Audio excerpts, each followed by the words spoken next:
कारण डीवायएसपी साहेबांनी तर निरोप दिलताच, तुमच्या मुलांवर खोटा गुन्हा आहे, मला माहिती आहे. डीवायएसपी म्हणे असं निरोप दिलता. आमचं जे तांदवडी गाव आहे 80% ST-SC कॅटेगरी वाले लोक आहेत, सगळे चांगले आहेत. आमच्या गावात हा पहिला प्रकार असेल की इतका भयानक घडलाय. जर तू ह्याला 1,00,000 रुपये दिले तर रोज एक जण आपल्या खोटी अॅट्रॉसिटी गुन्हा टाकल, जे पैशाला लालची आहेत ती लोक. माझी जीभ टाळ्याला चिटकत होती, अंग थरथर. 7व्या दिवशी मला काळी उलटी होत होती. मी स्वतः घाबरलेली की मी इथं मरते का काय. माझ्या जीवाला धोका आहे, कारण आता ह्यांनी असे ट्रॅक लावायला लागलेत, खंडणी सारखे ह्याच्यासारखे.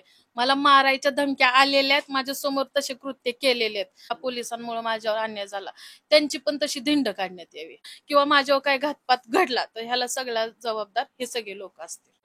नमस्कार मित्रमैत्रिणींनो, आज माझ्यासोबत आहेत बारामतीच्या सीमा मुसळेताई. यांना गेल्या 2-2.5 वर्षापासून बारामती मधल्या पोलिसांनी प्रचंड त्रास दिलेला आहे. याशिवाय सीमाताईंनी त्यांच्यासोबत जी एक फसवणूक झालेली आहे त्याच्या विरोधामध्ये उपोषण केलं. या उपोषणाची दखल कोणीही घेतली नाही. दखल घ्यायला आलेले एकमेव पत्रकार होते तानाजी खर्चे. त्या पत्रकारांनी ताईंची दखल घेतली किंवा त्यांच्याविषयीचे व्हिडिओ किंवा बातमी आपल्या चॅनलवर टाकली, म्हणून पोलिसांनी तानाजी खर्चे यांच्यावरही कशी खोटी केस दाखल केली, त्यांना कसा त्रास दिला, याचा व्हिडिओ आपण कालच पाहिलाय. आज आपल्याला सीमा मुसळेताई यांना जो गेल्या 2.5 वर्षापासून त्रास देणं सुरू आहे, आणि जो त्रास एका जमिनीच्या व्यवहारामधनं सुरू झाला. जमिनीच्या व्यवहारामध्ये पहिल्यांदा यांची फसवणूक झाली, आणि त्या फसवणूक करणारे जे लोक होते ते त्यांच्या वसुली गँग मधले होते, थोडक्यात आपण म्हणूया. आणि वसुली गँग मधले लोक अडकले म्हणून त्यांची वसुली थांबली, आणि म्हणून जे आहे ते पोलीस डिपार्टमेंट तिथलं हल्लं, आणि त्यांनी यांच्या विरोधामध्ये त्रास देणं सुरू केलं. आणि झालं असं की यांचे शाळेत शिकणारे, कॉलेजला शिकणारे मुलं जे की अत्यंत हुशार आहेत, त्या मुलांवर खोटी अॅट्रॉसिटीची केस टाकलेली आहे. या सगळ्या गोष्टींविषयी आता मला त्यांच्याकडूनच ऐकून घ्यायचं आहे की नेमकं काय झालं.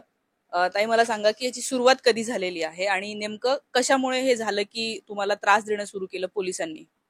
सुरुवात याच्या 2.5 वर्षापूर्वीपासून झालेली. आम्ही सावळमध्ये 299/1 मध्ये 25 गुंठ जागा घेतलेली, म्हणजे आम्ही रिलेटिव्ह असं मिळून आम्ही सगळ्यांनी घेतलेली. तर त्या जागेचं एक ऍग्रीमेंट झालेलं होतं की 2 महिन्यानंतर कागद करायचा. माझ्या ऍग्रीमेंटच्या आधीच त्यातली 10 गुंठ जागा दुसऱ्याला विकली. ती 10 गुंठ जागा दुसऱ्याला विकल्यानंतर मी ज्यांनी ती जागा खरेदी केली त्यांना फोन केला की त्या जागेचा आमचा असा असा व्यवहार चालू आहे, तुम्ही ती जागा घेतली. तर तो पुढचा माणूस खंडू शरद माने ते म्हटले की ती जागेचंही मला काय माहिती नाही, सुरेंद्र काजे याला मी 7,00,000 रुपये व्याजाने दिलेले आहेत आणि 10 टक्क्यांनी दिलेले आहेत म्हटले, आणि त्या पैशाच्या व्यवहारातून ती मी 10 गुंठ जागा घेतलेली. बाकी काय असेल ते तुम्ही सुरेंद्र काजे बघून घ्या म्हटले, ती जागा आता माझी राहील. त्याच्यानंतर मी ग्रामीण पोलीस स्टेशन बारामतीला गेले, तिथं केस दाखल केली. केस दाखल केल्यानंतर तिथं पण काय लक्ष दिलं नाही. मग मी पहिलं उपोषण धरलं बऱ्हाणपूर ऍडिशनल SP ऑफिसला, जी बऱ्हाणपूरमध्ये, की ही जी माझ्या जमीन व्यवहारातून फसवणूक झाली त्याच्यावर काय ऍक्शन घेईनात म्हणून. तर त्याच्यानंतर तिथं गेल्यानंतर तिथले जे सर होते, जाधव सर का चव्हाण सर असं काहीतरी होते, बिराजदार सरांच्या आधीचे सर, त्यांनी माझी केस वर्ग केली शहर पोलीस स्टेशनला. शहर पोलीस स्टेशनला गेल्यावर तिथं त्यांनी एक कलम ऍड केला, त्यात 420. आधी जो होता ह्यांनी मला त्रास दिला, छेडछाड केली हे जे पुरावे मी दिलेलेत सगळे पेनड्राईव्ह मध्ये भरून ते. तर ते पुरावे सुद्धा माझे घायल केलेत पोलिसांनी, ते मी सांगतेच तुम्हाला. तर तिथं गेल्यानंतर परत ते म्हटले 7/12 काढून आणा. तर 7/12 काढल्यानंतर त्याच जमिनीचा व्यवहार अजून तिसऱ्यांदा झालता. ओके. मग त्यात मी चौकशी केली की ही जागा कुणी घेतली. तर जागा जयवंत पवार, मच्छिंदर भोसले, घुले. तर ही लोक कोण? रणजित तावरेंच्या जवळचे. पोलीस ऑफिसर नाही, आमच्या गावातलं म्हणजे बारामतीतलं एक बडा माणूस म्हणतात ती व्यक्ती. मग त्या तिघांचं नाव आल्यावर शहर पोलीस स्टेशन वाल्यांनी ह्या तिघातल्या एक जणाला बोलवून घेतलं. म्हणजे थोडक्यात असं झालंय की यांनी एक जागा विकत घेतली, ज्याची की काय म्हणून खरेदी पूर्ण झालेली नव्हती. अर्धे पैसे दिले होते, बरोबर? अर्धे पैसे दिलेले होते, त्याच्यामुळे पूर्ण पूर्ण खरेदी झालेली नव्हती. आणि तो व्यवहार चालू असतानाच ती जमीन ज्याच्यासाठी यांनी अर्धे पैसे दिले, ती जमीन त्या व्यक्तींनी परस्पर दुसऱ्यांनाच विकली. त्याच्यानंतर जेव्हा ह्यांना कळलं आणि ते म्हणाले की कोणाला विकली वगैरे, नंतर कळतं की ती व्यक्ती ती जमीन अजून तिसऱ्यांनी विकली, म्हणजे तुमच्या लक्षातच येऊ नये की कोणाकडे ती जमीन गेलेली आहे. अशा पद्धतीने त्या जमिनीचा व्यवहार झालेला आहे. आणि त्यामुळे ज्याच्यात की तुम्ही 10 लाख किती दिले होते? 10 लाख दिले, त्यातले 1,36,000 रुपये त्यांनी मला परत दिले. 8,63,000 रुपये त्याच्याकडे अजून आपलं. ओके, म्हणजे 8,63,000 रुपये अजून पण त्यांच्याकडे आहेत. ती जमीन पण यांना मिळाली नाही आणि ती जमीन आता ऑलरेडी एका वेगळ्याच व्यक्तीच्या नावावर आहे. आणि त्या जमिनीचा व्यवहार ज्यांनी केला ते व्यवहार आणि त्याच्यामधले जे काही साक्षी देणारे लोक आहेत ते पोलिसांच्या जवळचे किंवा त्यांच्या गँग मधले आहे आणि म्हणून पोलीस त्यांना वाचवत आहेत. आता मला सांगा की ही तुमच्यावर जी खोटी तुमच्या किंवा तुमच्या मुलांवर जी खोटी अॅट्रॉसिटीची केस दाखल केली ती नेमकी कशामुळे केली? मी 11 जानेवारीला उपोषणाचा अर्ज दिलेला होता डीवायएसपी ऑफिस. अच्छा, म्हणजे तुम्ही जी तक्रार केली त्याच्याविषयी काही कारवाई नाही केली म्हणून तुम्ही उपोषण केलं. हा, मग मी आता डीवायएसपी ऑफिस पुढे उपोषण धरलेलं 11 जानेवारीला. ओके. हा, मग ते उपोषण धरलेल्या आदल्या दिवशी 10 तारखेला ज्या उपोषणाच्या बॅनरवर मी नावं टाकलेली होती, सुरेंद्र काजे, रवींद्र माकर, रोहन चव्हाण, संभाजी चव्हाण, अभिजित खराडे आणि अक्षय आडागळे. अक्षय आडागळे हा दुसऱ्यांदा फसवून जागा विकतानाचा साक्षीदार आहे म्हणून मी त्याचं पण नाव टाकलं आणि तो माझ्या गाड्या पण अडवत होता. हे लोक फसवणारे आहेत म्हणून तुम्ही त्यांचे नावं टाकले? हा, नावं टाकलेली. नावं टाकल्यानंतर 10 तारखेला संध्याकाळी 7 वाजता आम्ही ते उपोषणाचा बॅनर छापायला गेलतो आणि तिथंच मला माझ्या बहिणीच्या मुलाचा फोन आला की मावशी, आपल्या दुकानावर अक्षय आडागळे ते जे आले त्याला तुमच्याशी बोलायचंय म्हणून दे फोन. म्हटलं तर आमचं फोनवर झालं बोलणं. त्यांनी म्हटले तुम्ही माझं उपोषणाच्या बॅनरवर का नाव टाकले? तर मी त्यांना काय म्हटलं, का टाकले काय नाही मी पोलीस स्टेशनला सांगतो. तर ते मला थोडी आरेरावी फोनवर करायला आला. मी काय त्याला म्हटलं, तू पोलीस स्टेशनला ये, माझ्यावर केस टाक, किंवा तू पोलीस स्टेशनला ये, मी तुला सांगते माझ्या पोरांच्या तिथं तू थांबू नको, तुमच्यापासून त्यांच्या जीवाला धोका आहे. त्या पिरियड मध्ये माझं लाईव्ह दिसतं सीसीटीव्ही फुटेजचं. मी बघत होते की 10 मिनिटं 15 मिनिटं ते माझ्या दुकानापुढनं हल्लेलेच नव्हते. मग मी तिथून ग्रामीण पोलीस स्टेशनला फोन केला, पीआय मॅडमला. आधी शिंगाडे मामांना केला, फोन उचलले नाहीत. कानगुडे सरांना केला, फोन उचलले नाहीत. ज्या तिथं पीआय मॅडम आहेत, वैशाली पाटील मॅडमना मी फोन केला, त्यांनी पण फोन उचलले नाहीत. डीवायएसपींना फोन केले मी, तरी फोन उचलले नाहीत. ताई, मी अडाणी असले तरी एवढं तरी लक्षात येतंय की हा सगळा प्रकार कट करून केलाय, कारण कुणी ना कुणी फोन उचलायला पाहिजे होता. कुठल्याच पोलिसांनी फोन उचलला नाही. नंतर ना मी शहर पोलीस स्टेशनला फोन केला की असं ग्रामीणवाले कोण माझा फोन उचला नाही, अक्षय आडागळे आणि त्याची आई माझ्या दुकानावर गेलेत, माझ्या पोरांना काहीतरी होईल, तुम्ही तिथं कोणतरी जावा. ते म्हटले शहर हद्दीवाल्यांना जाता येत नाही, मी ग्रामीणवाल्यांना कॉन्टॅक्ट करतो. त्यांनी ग्रामीणवाल्यांना कॉन्टॅक्ट केला, त्यांचा लगेच कॉन्टॅक्ट झाला. मग त्यांनी गाडी पाठवली, मी लाईव्हला बघतच होते. मग त्याच्यानंतर 20-25 मिनिटांना तिथं पोलिसांची गाडी आलेली माझ्या दुकानापुढं. मग मी माझ्या पोरांना म्हटलं, तुम्ही ग्रामीण पोलीस स्टेशनला या, मी जाता दुकाना आले तर माझ्यावर काहीतरी होईल. कारण एक जणांनी मला हिंट दिलती, एका पत्रकारांनीच मला हिंट दिलती बारामतीतल्या, की तुम्ही तुमच्या दुकानावर जाऊ नका, तुमच्यावर अॅट्रॉसिटी गुन्हा दाखल होईल, तुम्ही डायरेक्ट ग्रामीण पोलीस स्टेशनला जावा. त्याचं पण रेकॉर्डिंग आहे माझ्याकडे. तर मी ग्रामीण पोलीस स्टेशनला गेले आणि तिथून माझ्या पोरांना फोन केला, तुम्ही दुकानाच्या तिथं थांबू नका, पोलीस दारात आहेत तोपर्यंतच तुम्ही पोलीस स्टेशनला या. पोलीस स्टेशनला आधी ती गाडी आली, मग माझी पोरं आली, आधी पोरं आली माझी, मग गाडी आली, आणि त्याच्यानंतर लगेच मंगल आडागळे, वर्षा सकट आणि अक्षय आडागळे आणि अजून आमच्या गावातली 2-3 विकास पवार वगैरे आले. आल्याच्या नंतर मी तिथं सांगितलं की ही माझ्या दुकानावर गेलते, जर मी बॅनरवर नाव टाकलंय तर पोलीस स्टेशनला यायचं होतं. पोरांना शिव्या गाळ्या केल्या, त्यांनी दमदाटी चालू होती. मग त्यांनी माझी एक एनसी घेतली मंगल आडागळेच्या. एनसी दाखल करताना पण मी मंगल आडागळे सांगितलेलं, त्यांनी विमल आडागळे केलंय त्याच्यावर. बघा सुरुवात पण कुठून कशी म्हणजे नाव पण त्यांनी, तुम्ही जे तक्रार दाखल ते नाव पण त्यांनी चुकीचं टाकलं, सांगितलेलं ना, त्यांनी विमल आडागळे केले. तर ते केल्यानंतर आम्हाला म्हटले ही एनसी घेतली, तुम्ही जावा. तर तिथं सुद्धा त्या बायका माझ्या अंगावर धावून आल्यात, माझ्या पोरांना शिव्या गाळ्या केल्यात, माझ्या नवऱ्याला शिव्या गाळ्या केल्यात. त्याचा व्हिडिओ आम्ही काढताना पोलिसांनी आम्हाला व्हिडिओ काढू दिला नाही, काढायचं नाही म्हटले पोलिसांच्या इथं व्हिडिओ, तुम्ही पोलीस स्टेशनला व्हिडिओ काढायचा नाही. एवढी आम्हाला शिव्या गाळ्या चालू होत्या, तरी पोलीस बघत बसलेले ताई. बापरे. हा, लेडीज पण होते तिथं, लेडीज कॉन्स्टेबल पण होत्या, पोलीस पण होते, त्यांना काहीच बोलले नाही. मग आम्हाला म्हटले तुम्ही साईडला जाऊन थांबा, तिकडं तुमचं टायपिंग चालू आहे म्हटले, आणि तुम्हाला आम्ही आवाज देऊन बोलून देऊ. आम्ही गेटवर तिथं उभा असताना ह्यांनी आतमध्ये अॅट्रॉसिटीची प्रोसेस केली, तरी आम्हाला कळू दिला नाही. म्हणजे तुम्हाला कधी कळलं मग अॅट्रॉसिटी केली? दुसऱ्या दिवशी उपोषणाला मी बसल्यावर तिथून आम्ही घरी आलो, कुणाचा फोन नाही, पोरांना हजर करा, अटक करा, काहीच नाही. ते हा. दुसऱ्या दिवशी 11 वाजेपर्यंत सुद्धा कुणाचा फोन नाही आम्हाला की हे तुमच्या पोरांवर असं दाखल झाले, आणा. दाखल बघा रात्रीच्या 1:35 दाखल झाली. मग सकाळी 11 पर्यंत टाइम होता ना त्यांना फोन करायला की पोरं आणून हजर करा, म्हणून केलं नाही. मी DYSP ऑफिसला उपोषणाला बसायची तयारी करून 5-10 मिनिटं उपोषणाला बसल्यानंतर ना संदीप आढाव जे पत्रकार आहेत माळेगावचे ते आले आणि म्हटले बसलायचं आपलं चाललं तर ना मिटवायचं, कशाला बसले तर मी साहेबांशी बोलून येतो, काय काय कसं कसं होतंय बघू. ते ऑफिसमध्ये गेले, 5 ते 10 मिनिटात ते आणि अजून एक जण पोलीस कॉन्स्टेबल आले. म्हटले सीमाताई तुम्हाला उठावं लागल. मी म्हटलं का? म्हटले तुमच्यावर आणि तुमच्या बहिणीच्या मुलावर अॅट्रॉसिटी गुन्हा दाखल झालाय. म्हटलं संबंध काय? माझा जर त्यांचा सामनाच नसल तर अॅट्रॉसिटीचा विषयच नाही. नाही नाही म्हटले थांबा मी परत एकदा चर्चा करून येतो, तुम्ही तिथं नव्हते म्हटल्यावर. परत गेले आतमध्ये, परत बाहेर आले, नाही म्हटले तुमच्यावरच आहे. मी म्हटलं कसं काय दादा, आता आम्हाला कसं कळेल की अॅट्रॉसिटी कसं झाला, काय झाला, कुणी केला तिथे. मग म्हटले 0015 नंबरने ऑनलाईन काढा तुम्ही, ती काय असतं ना FIR का काय ती निघल. आम्ही ऑनलाईन मधनं काढलं तर ताई त्याच्यात होतं की सीमा मुसळे हिचा मुलगा आणि सीमा मुसळेच्या बहिणीचा मुलगा संदीप बागले. म्हणजे तुमच्या बहिणीच्या मुलावर पण टाकला? हा माझ्या बहिणीच्या, म्हणजे तो होता तिथे? तो दुकानात होता ताई. त्याचं त्यांचं कुठल्या गोष्टीचं हे सुद्धा नाही. मग आता ही DYSP वाचला असेल ना की सीमा मुसळे ह्यांचा मुलगा उपोषणाला बसले, कोण? सीमा मुसळे. बरोबर. दाखल कोणावर झाली? तिच्या मुलावर. मला उपोषणावर उठवायचा संबंधच नाही ना ताई, मला अटक करायची संबंधच नाही ना. अच्छा, म्हणजे गुन्हा तुमच्या मुलांवर दाखल केला आणि हा. तुम्हाला अटक केलं, तुम्हाला तुम्हाला उठवलं? अटक करेल, तुम्ही जर इथं बसलं तर तुम्हाला अटक करावी लागेल. अच्छा, बसलात तर अटक करावी लागेल. कारण कशामुळे? तुमच्यावर गुन्हा दाखल आहे म्हटले अॅट्रॉसिटीचा. म्हणजे अच्छा, तुमच्यावर गुन्हा दाखल नसताना पोलिसांनी सांगितलं की गुन्हा दाखल आहे आणि तुम्हाला उपोषणाच्या इथं बसू नका हा. म्हणून. हा. आणि जर म्हणजे खोटं सांगितलं आणि गुन्हा तुमच्यावर नव्हता, मुलांवर टाकलेला आणि ते पण खोटाच आहे. खोटाच आहे तो पण. मग तिथून मी उठले ताई, उठल्यावर 2 दिवस माझी बहीण आणि मी म्हणजे कोण आम्हाला मदत करतंय हे शोधत होतो, कोणीच हे केलं नाही. मग मी परत जे मध्यस्थी होते ते माझ्याकडे यायला लागले, जी केले ते चुकीचंच केलंय, मिटवायचं का?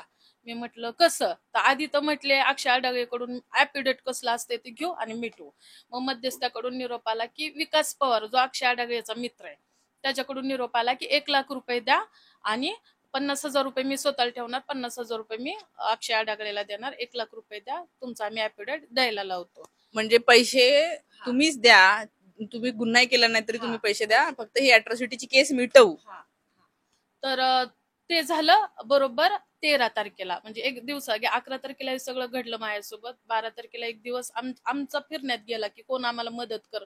आम्ही लय राजकारणी लोकांकडे गेलो, सगळ्यांकडे गेलो, पण कोणी आम्हाला मदत केली नाही. मग मी म्हटलं ठीक आहे 1,00,000 रुपये देऊन तर देऊन आपण मिटवून घेऊया. मग परत माझ्या मिस्टरांनी आणि माझ्या बहिणीने मला समजवलं की आमचं जे तांदवडी गाव आहे 80% ST-SC कॅटेगरीवाले लोक आहेत, सगळे चांगले आहेत. आमच्या गावात हा पहिला प्रकार असेल की इतका भयानक घडलाय. जर तू ह्याला 1,00,000 रुपये दिले तर रोज एक जण आपल्यावर खोटी अॅट्रॉसिटी गुन्हा टाकल, जे पैशाला लालची आहेत ती लोक. आपण हे करायचं नाही. मग परत आम्ही सगळ्यांनी ठाम निर्णय घेतला की परत उपोषण लावायचं. मग 21 तारखेचा मी परत अर्ज दिला, उपोषणाला बसायचं ठामपणे ठरवलं. अर्ज गेल्यानंतर ना मला निरोप आले की DYSP ऑफिसला जो रोहन चव्हाण आहे तो मला फोन करायला लागला की DYSP ऑफिसला आपल्याला मिटवी करायची, घ्या रावताई मिटून. त्याचे पण माझ्याकडे रेकॉर्डिंग आहेत सगळे, जे मी तुम्हाला देणारच आहे ना, अजून सगळ्या जनतेला पण, म्हणजे चॅनलवाल्यांना पण माझ्याकडे असतील तेवढे पुरावे देणारच आहे. तर मला म्हणजे त्यांचं म्हणणं होतं की मिटवून टाका. हा मिटवून टाका. म्हणजे त्यांचं म्हणणं होतं त्यांना माहिती आहे हे खोटे गुन्हे आहे, पोलिसांना माहिती आहे, तरी ते म्हणत होते की मिटवून टाका तर पैसे पण माहिती होतं. तर मी म्हटलं ठीक आहे DYSP साहेबांना आपण भेटून कसं कसं मिटते ते बघूया. कारण DYSP साहेबांनी तर निरोप दिलताच, तुमच्या मुलांवर खोटा गुन्हा आहे मला माहिती आहे. DYSP म्हणे असं निरोप दिलता, संदीप आढाव म्हणून पत्रकार आहे त्यांच्याकडे निरोप दिलता की DYSP साहेबांना माहिती की हा गुन्हा खोटा आहे. हा. मग मी म्हटलं ठीक आहे एकदा भेटून तरी घेऊ साहेबांना, म्हणून आम्ही गेलो.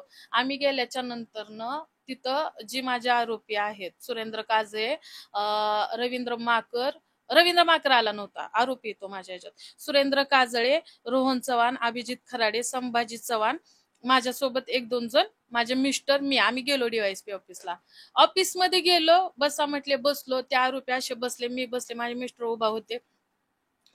गेल्या गेल्या DYSP साहेबांनी आधी सगळं ऐकून घ्यायचं होतं, जसा अभ्यास करतो का नाही माणूस तसं.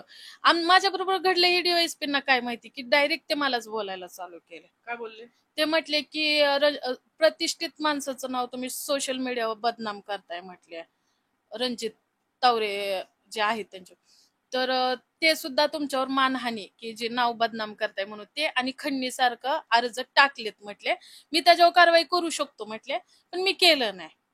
म्हणजे ते पण तुमच्यावर खंडणीचा अर्ज दाखल करू शकतात आणि जी काय मानहानी काय असतं ते नाव घेतलं म्हणून ते करू शकतात. तुम्हाला ते पेलवण्यासारखं आहे का? मग मला राग आला. ज्या गोष्टी मी केल्या नाहीत ते तुम्ही डायरेक्ट बोलताय. मग मी म्हटलं साहेब मी तुमच्या इथंच बसले, तुमच्या ऑफिसमध्ये बसले, तुमच्याच खुर्चीवर बसले, तर मला अटक करा. मी इथनं पळून सुद्धा जाणार नाही म्हटलं. अटक करा जर त्यांनी तसं सांगत असेल. ताई इतकं भयानक DYSP माझ्यावर चिडलं की म्हणजे मला 2 मिनिटं कळत नव्हतं की आता इथनं पुढे माझ्यावर काय होणार आहे ते. इतकं भयान पद्धतीने वरडलं आणि म्हटले तुला काही इथं मी अटक करायला बसलोय का म्हटलं. पहिला शब्द त्यांनी मला पहिल्यांदा आरोतुरे घेतला की तुला काय मी इथं अटक करायला बसलोय का म्हटले. मी तुला सांगतोय ना म्हटले की हे होत राहणार आहे असं. मग परत म्हटले ताई तुम्हाला मी सांगतोय मला माहितीये तुमच्या पोरांवर खोटा गुन्हा दाखल आहे ते. मला सगळं माहिती म्हटले, पण हे असं होत राहणार म्हटले. मग त्या पिरियड मध्ये मी दाखवलं ना माझ्या मुलाचं मार्कचं की 94.34. मी सांगितलं साहेब तुम्ही विचार करा यांनी अॅट्रॉसिटी सारखा गुन्हा दाखल केलाय माझ्या पोरावर, माझ्या पोरग्याला एवढं एवढं मार्क पडले. त्यांनी बघितलं मोबाईल मध्ये मला म्हटले बघा तुमचा मुलगा एवढा हुशार आहे का नाही, मग तुमच्या पोराला तुम्ही कलंक कशाला बांधताय. म्हटले मी जे माझं शिक्षण घेतलं ते म्हटले आणि हे सगळं पुरावे तुम्ही DYSP साहेबांच्या ऑफिस मधलं CCTV फुटेज रेकॉर्डिंग तुम्ही काढून घ्याताय. माझं जर ह्यात खोटं असेल ना काय मला दिल ती जनता शिक्षा देऊ दे की एखाद्यावर मी आळ घेते किंवा काय. त्यांचं CCTV फुटेज चेक करा तुम्ही. ते झाल्यावर म्हटले तुमच्या पोरांना एक तुम्ही हे बना की ओम मुसळे शिकलाय तर ओम मुसळेचे आई वडील तुम्ही. असं जसं म्हटले आमचे राठोड गुरुजी पहिला शिक्षक होते म्हटले, त्यातून त्यांनी आम्हाला शिकवून मला DYSP पर्यंत आणला. तर आता माझ्या आई वडिलांची ओळख काय आहे की सुदर्शन राठोड सरांचा आई वडील म्हणून. असं एक तुम्ही हे बना म्हटले. हे चालत राहतं आज पैसा उद्या नाही. हे करा एक काम करा म्हटले, एक 3-4 लाख रुपये काय देतील ते तुम्ही घ्या मिटवा परत कमवचाल. कोण पैसे देईल? DYSP साहेब म्हटले ते जे आलते पुढचे म्हणजे जमिनीच्या व्यवहारातले थोडे पैसे घ्या आणि 3-4 मिटून लाख टाका. रुपये घ्या म्हटले आणि तुम्ही ही विषय थांबवा कुठं तर. कारण ही जर नाही थांबवलं आज तुमच्या मुलांवर झालंय, उद्या तुमच्या मिस्टरांवर होणार आहे, तुमच्या नातेवाईकांवर होणार आहे. त्यांचं म्हणणं आहे की तुम्ही 8,63,000 तुमचे त्यांच्याकडे आहे तर थोडे पैसे घ्या, नाहीतर तुमच्यावरची ही खोटी केस राहणार. म्हटले आणि असं अजून पडत पण राहणार. आज तुमच्या मुलांवर झाले, उद्या तुमच्यावर, तुमच्या मिस्टरांवर, तुमच्या फॅमिलीवर हे होत राहणार आहे. म्हटले ही कुठेतरी जाऊन तुम्ही थांबवा, तुम्ही विचार करा म्हटले आणि परत येऊन सांगा. मी 10 मिनिटं आम्ही बाहेर केलो चर्चा केली थोडीशी की मला मिटवायचं नाही. पुढे जी रोहन चव्हाण आलता त्याला म्हटलं आताच सांगते मी मला मिटवायचंच नाही. या अशा पद्धतीने जर तुम्ही मला मिटवायला बोलवणार असाल तर मला मिटवायचंच नाही. तरी तो म्हटला ताई घ्या समजून ही ते करून. मग परत ते लोक आतमध्ये गेले DYSP ऑफिस. काय चर्चा झाली मला माहिती नाही. परत बाहेर आले. मग आमचं ठरलं नंतर बघू. त्यांनी मला 4 दिवसाचा वेळ दिला DYSP साहेबांनी की 4 दिवस तुम्ही वेळ घ्या, विचार करा, तुम्ही मला सांगा म्हणून. ती झाल्यानंतर 4 दिवसानंतर मी डायरेक्ट उपोषणाचा अर्ज टाकला. 21 तारखेला मी उपोषणाला बसणार म्हणून. मी उपोषणाला बसले. पहिला दिवस कोण आलं नाही म्हणजे पोलिसांकडून. दुसरा दिवस कोण आले नाही. तिसऱ्या दिवशी DYSP साहेब आले तिथं. DYSP साहेब आले आणि म्हटले काय झालं तुम्हाला मी सांगितलेलं ना मी तुमच्या मुलांना अटक केली का, तरी तुम्ही बसताय काय राव ताणताय म्हटले. म्हणजे गुन्हा खोटा नोंदवलेला आहे म्हणून अटक नाही केली, फक्त तो गुन्हा राहावा म्हणून त्यांनी तसं सोडून दिलं नाही. खरंच जर केलं असतं त्यांनी अटकच केली असती.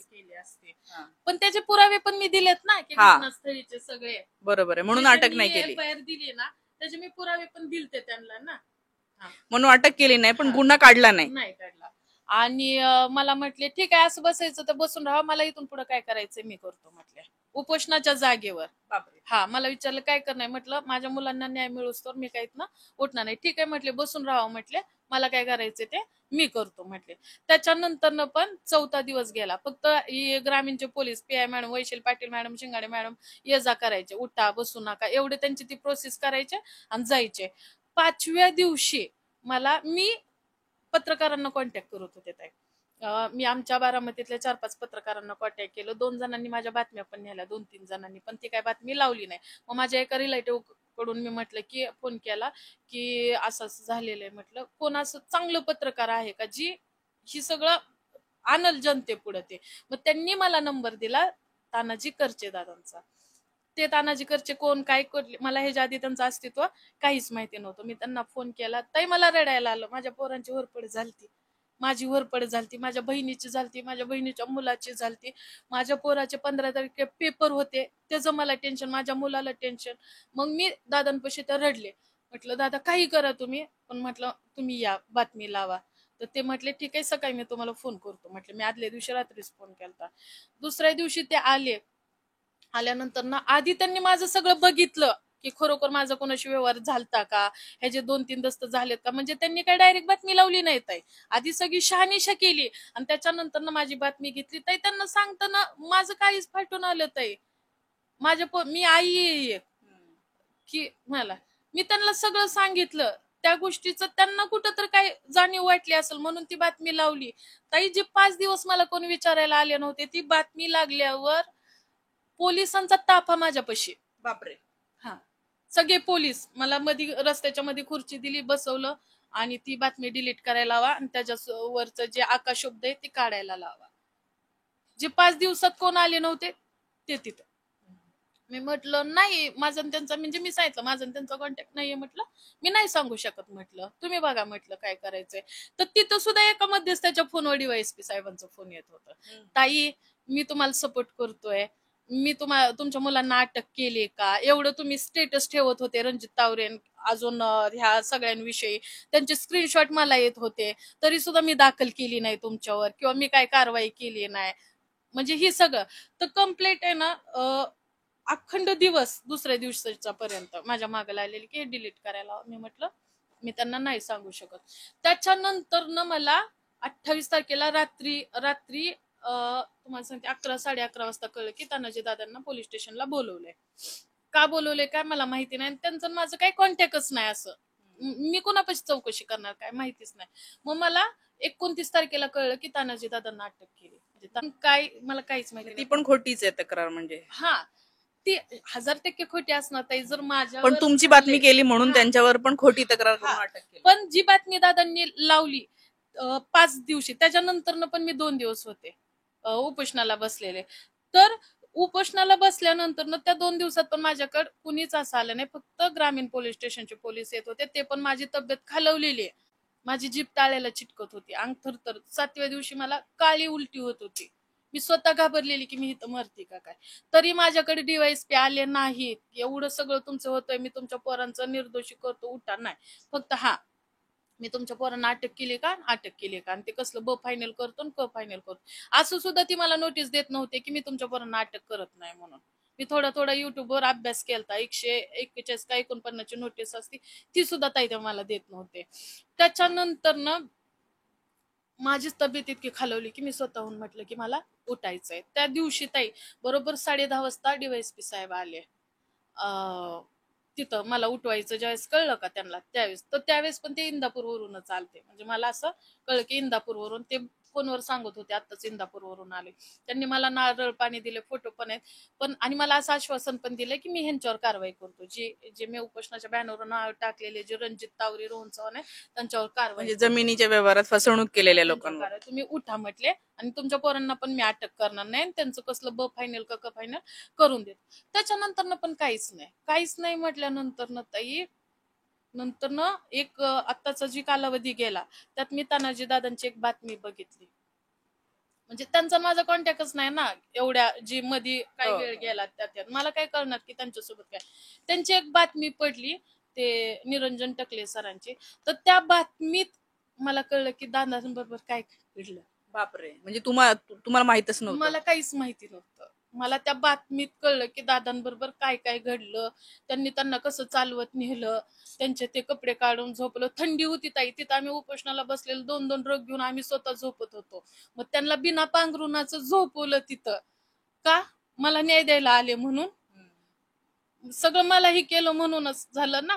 मग त्याच्यानंतर ना एवढा अन्याय त्यांच्यावर करायची वेळ घालवला तर बातमी लागल्यापासून तेवढा वेळ माझ्यावर का नाही घालवला. डीवायएसपी असो, अजून कोणी पोलीस प्रशासन असो, नाही तर कोणी असो, तेवढा वेळ माझ्यावर का नाही घालवला की तानाजी करचेनी बातमी का लावली. काही घडलं त्या महिलेबरोबर, तेवढा वेळ ह्यांनी कर्चनवर लावला.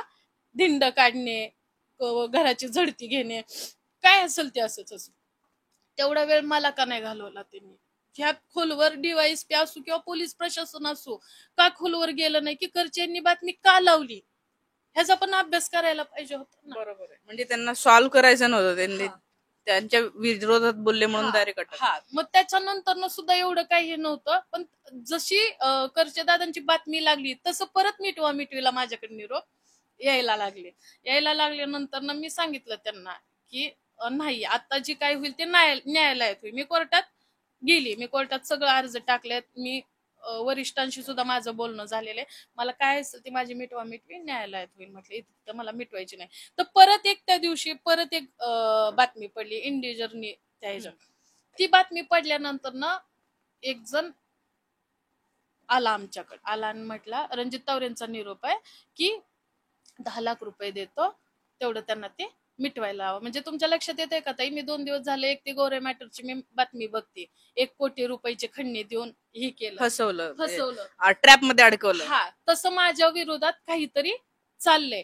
कोण करतंय? हे डीवायएसपींचेच मित्र रणजित तावरे.